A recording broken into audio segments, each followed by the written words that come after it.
नमस्कार प्यारे मित्रों, गोविंद पारिक के 80 पेज की सीरीज में आज हम लोग बात करने वाले हैं पेज नंबर 47 की बात करेंगे। इस पेज पे हम लोग देखने वाले हैं सबसे ऊपर ऋतु के अनुसार भोजन ग्रहण काल, अर्थात किस ऋतु में कब भोजन करना चाहिए, कब सुबह करना चाहिए, कब 12 बजे करना चाहिए, कब दोपहर में करना चाहिए, इसके बारे में बात किया गया है। और विथ तर्क के साथ देखेंगे हेमंत और शिशिर ऋतु, क्योंकि हेमंत और शिशिर ऋतु क्या होती है, ठंडी की ऋतु होती है।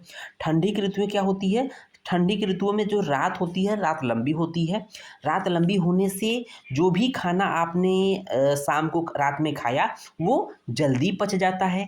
जल्दी पच जाएगा तो मलमूत्र का त्याग जल्दी हो जाएगा, और जल्दी त्याग हो जाएगा तो सुबह सुबह जल्दी भूख लगी तो भोजन का जो समय होता है प्रातः काल ग्राह्य होता है। बात समझ में आ गई होगी। जबकि ग्रीष्म और प्राविट ऋतु क्या होती है, छोटी होती है रात उसमें, और रात छोटी होने से दिन लंबे होने से क्या होगा, भोजन जो है अपराह्न में करना चाहिए, अर्थात 2 बजे भोजन करने का विधान होता है। तो अपराह्न मतलब 2 बजे। तो बात समझ में आ गई कि जो गर्मियों के समय में क्या होता है, रात्रि छोटी होती है, दिन बड़े होते हैं, इसलिए भोजन अपराह्न में, अपराह्न का मतलब होता है में ग्राह्य होना चाहिए, अर्थात 2 बजे के लमसम होना चाहिए। बात मोटा मोटा ये चीज़ें हैं। उसको देखेंगे शरद व प्राविट में क्या होता है, दिन व रात लगभग समान होते हैं, तो भोजन मध्याह्न में अर्थात ग्राह्य होना चाहिए, अर्थात लगभग 12 बजे जो भोजन का समय है उस समय भोजन लेना चाहिए। बात यहाँ समझ में आ गई, भोजन का काल अकॉर्डिंग टू ऋतु के हिसाब से, सीजन के हिसाब से हो गया। अब हम लोग देखते हैं अहंकार के भेद, सुश्रुत के हिसाब से देख रहे हैं। अहंकार मुख्य रूप से 3 होता है। सुश्रुत ने अहंकार के 3 भेद बोले हैं। वैकारिक पहले नंबर पे, तेजस जिसको राजस बोलते हैं, वैकारिक को सात्विक बोलते हैं, और तीसरा भूतादि जिसको तामस बोलते हैं। तो यहाँ पर देखेंगे वैकारिक और तेजस अर्थात सात्विक राजस से मिलकर एकादश इंद्रियों की उत्पत्ति हो रही है, और नीचे के 2 तेजस, भूतादि और तेजस के मिलने से पंच तन्मात्रा और पंच महाभूत की उत्पत्ति होती है। पंच तन्मात्रा और पंच महाभूत की उत्पत्ति होती है। तो समझ में आ गया होगा। ये सृष्टि की उत्पत्ति का क्रम एक तरह से है ना, उसी में ये अहंकार का भेद आता है। देखेंगे महाभूतों एवं मानस गुणों में संबंध, जो पर्टिकुलर महाभूत होता है और मन के जो मानस जो गुण होते हैं, सत्व रजतम, है ना, वो उसमें क्या आपस में संबंध है। तो देखेंगे महाभूत हम लोग कितने होते हैं, 1 से लेकर 5 तक आप लोगों ने सीक्वेंस में लिख दिया। आकाश वायु अग्नि जल पृथ्वी, आकाश वायु अग्नि जल पृथ्वी लिख दिया। उसको देखेंगे जो मानस गुण होते हैं सत्व रज तम 3 होते हैं, तो इसी सीक्वेंस को याद रखना है। आकाश में सत्व बहुल होता है, एक पहले नंबर से आकाश में पहले नंबर का सत्व आ जाएगा। दूसरा नंबर का वायु में, दूसरे नंबर पे रज आ जाएगा, रज बहुल होता है तो वायु की चंचल होता है, रजो बाहुल की वजह से। जो अग्नि होता है, अब देखेंगे अग्नि महाभूत में सत्व और रज सूर्य के दोनों आ जाएंगे, सत्व रज। चौथे नंबर पर पृथ्वी जल में सत्व व तम, सत्व और तम। तो ध्यान दीजिएगा, आकाश में सत्व बाहुल, वायु में रजो बाहुल, अग्नि में सत्व रज, जल में सत्व और तम, पृथ्वी बचता है तो अकेले तम महाभूत होता है। उसको देखेंगे कुछ महाभूतों के गुणों के बारे में यहाँ पर दिया गया है। तो देखेंगे सर्वचेष्टा समूह कर टर्म आता है कि किस महाभूत के लिए बोला गया है, तो ये है वायु महाभूत के लिए। सर्वचेष्टा समूह कर अर्थात कोई बॉडी में ऐसा नर्वस सिस्टम टाइप का स्ट्रक्चर्स है जो कि शरीर की एक्टिविटी क्रियाकलापों कराता है, चेष्टा कराता है, गति कराता है, अर्थात वायु महाभूत के लिए आया है। सर्व द्रव समूह, सभी द्रवों का समूह किस महाभूत के लिए है, जल के लिए है, याद हो जाएगा। सर्व मूर्त समूह, मूर्त का मतलब होता है सॉलिड, मूर्ति, तो किससे बनता है, पृथ्वी महाभूत से बनता है। तो सर्व मूर्त समूह अर्थात एक होता है मूर्त एक अमूर्त, जो मूर्त होता है वो पृथ्वी महाभूत हो गया।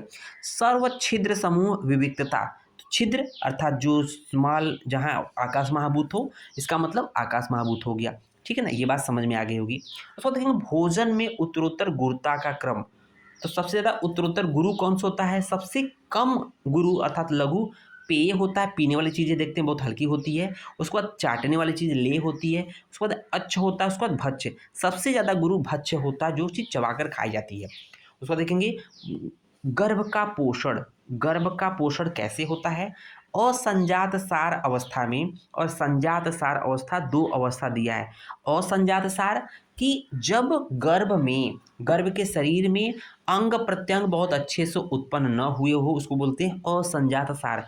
अर्थात जब गर्भ जो भ्रूण होता है वो लिक्विड फॉर्म में रहे, उसमें उसकी कंपोजिशन जो हाथ पैर नाक कान गला इत्यादि न बने, उसको बोलते हैं असंजात सार की अवस्था में जो उसका पोषण होता है गर्भ का तिर्यकगामी धमनियों के उपस्नेह से, तिर्यकगामी धमनियों के उपस्नेह से होता है। और संजात सार अवस्था में गर्भ नाड़ी या रसवाह नाड़ी के उपस्नेह होता है। ये बात सुश्रुत ने बोली है, जबकि चरक बोलते हैं कि उपस्नेह और उपस्वेद दोनों से होता है। उसके बाद देखेंगे द्वादश प्राण, एक टर्म आया है द्वादश प्राण। तो 12 प्राण सुश्रुत आपने क्रिया शारीर में देखा होगा कि अग्नि सोमो वायु सत्वम रजस तम पंचेंद्रियाणि भूतात्मेति इति प्राण है। ये गिनने पर 12 आते हैं, बट यहाँ टर्म 12 नहीं आया है। तो सुश्रुत ने 12 प्राण बताए हैं, लेकिन टर्म 12 द्वादश नहीं बोला है। लेकिन अगर एग्जैक्ट पूछा जाए, सुश्रुत ने प्राण बोले हैं। अगर ऑप्शन में 11 है तो सही जवाब 11 रहेगा, अगर दोनों है 11 12 तो दोनों रहेगा, क्योंकि सुश्रुत उत्तर तंत्र 66 में एकादश प्राण एकादश बोला है, अर्थात प्राण की संख्या 11 होती है। बात समझ में आ गई। प्राण 11 12 दोनों मानेंगे आएंगे। उसको देखेंगे भेद मेद के मृदुपाक से, इंपॉर्टेंट पॉइंट है, मेद के मृदुपाक से निर्माण क्या होता है, शिराओं का निर्माण होता है, और जबकि मेद के खर पाक से निर्माण होता है स्नायु का। तो हम लोग को बेसिक चीज ध्यान रखना है, मृदु मतलब कम अग्नि देंगे तो क्या होगा, शिराओं की उत्पत्ति होगी। शिराएं क्या होती है, सॉफ्ट होती है, शिराओं में ब्लड बहता है, देखते होंगे वेन्स होती है जो बहुत ही ब्लड वेसल्स सॉफ्ट होती है। मृदु पाक से मेद के आपको मृदु उत्पन्न होगा, जबकि शिरा की उत्पत्ति होगी, अर्थात MMS, मेद के मृदु पाक से शिरा की उत्पत्ति MMS याद हो जाएगा। मेद के खर पाक से, खर पाक का मतलब बहुत तीव्र अग्नि देंगे, बहुत कड़ी अग्नि देंगे तो कड़ी चीज बनेगी ना, अर्थात स्नायु जो लिगामेंट होता है या जो मांसपेशियों का जो इंड होता है बहुत हार्ड होता है, वो उत्पन्न होता है, उसको स्नायु बोलते हैं। तो उसको कठिन होता है, स्नायु क्या होता है, कठिन होता है, हार्ड होता है। तो खर पाक से कोई हार्ड ही तो बनेगा, हार्ड तेज अग्नि देंगे तो कड़ी बनेगी, याद हो जाएगा। दिवा स्वप्न, अब देखते हैं दिवा स्वप्न रात्रि जागरण। दिवा स्वप्न सुश्रुत के अकॉर्डिंग पहले देख रहे हैं, सर्वदोष प्रकोप प्लस अधर्म की उत्पत्ति होती है। दिवा स्वप्न से, दिन में सोने से सर्वदोष प्रकोप और अधर्म की उत्पत्ति होती है, जबकि रात्रि जागरण से वात पित्त प्रकोप होता है। ये तो बात सुश्रुत ने कही है।